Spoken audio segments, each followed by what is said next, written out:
Mais alors là, j'ai un vrai problème. Et votre vin, c'est quoi? Votre vin, c'est quoi? Non, mais votre vin préféré? J'ai un truc qui est catastrophique. Je ne bois pas. Oui, voilà. C'est pas possible. Mais si.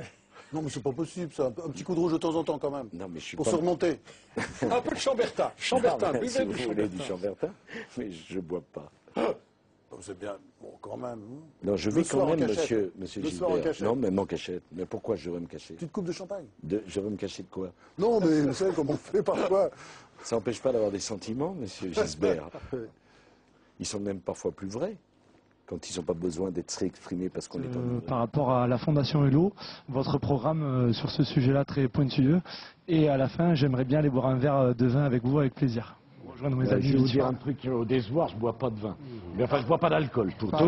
Mais je veux dire, alors, Il ne résiste pas à l'envie de vous montrer le début de la conférence de presse tenue par le président français Nicolas Sarkozy à l'issue de ce sommet. Il sortait d'un entretien avec son collègue russe Vladimir Poutine et apparemment il n'avait pas bu que de l'eau. Mesdames et messieurs, je vous demande de bien vouloir excuser mon retard, qui est dû à la longueur du dialogue que je viens d'avoir avec M. Poutine. Qu'est-ce que vous préférez, que je réponde aux questions?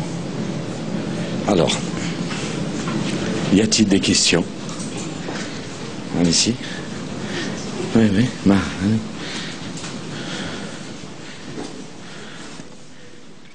c'était franc, puisque nous avons évoqué tous les sujets, la Tchétchénie, la journaliste, les droits de l'homme, les droits des homosexuels.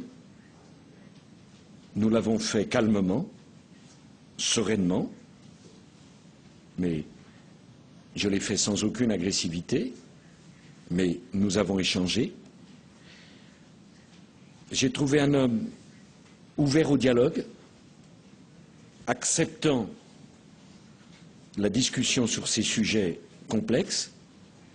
Moi-même, j'ai essayé de comprendre quelle était la problématique des Russes, qui ont depuis 20 ans, c'est incontestable, eu affronté bien des crises et bien des difficultés. J'ai dit au président Poutine que l'Europe ne voulait pas isoler la Russie, d'ailleurs comment isoler un pays grand comme un continent, que la France souhaitait avoir un véritable partenariat de confiance et d'amitié avec la Russie, et que la France voulait rassembler les énergies et en aucun cas diviser.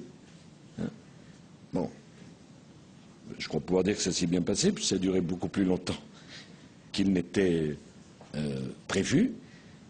J'ai trouvé un homme très au fait de ses dossiers,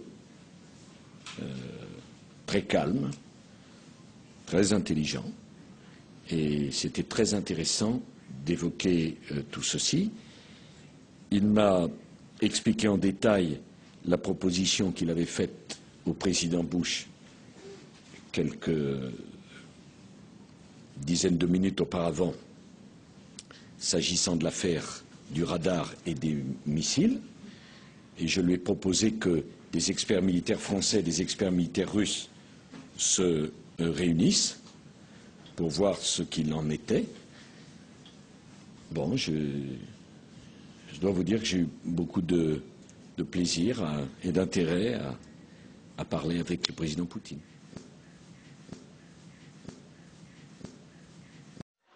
Ma mère et moi, nous allons arriver jusqu'à présent, surtout de mère. Évidemment, imbécile, je travaille toute la journée. Gérard, j'ai été trop bon avec toi lorsque tu as abandonné lâchement tes études. Tu aurais pu aller jusqu'au bac pour faire plaisir à ta pauvre mère. Et puis, si tu avais eu ton bac, tu aurais pu rentrer, tu aurais pu être chômeur, oui.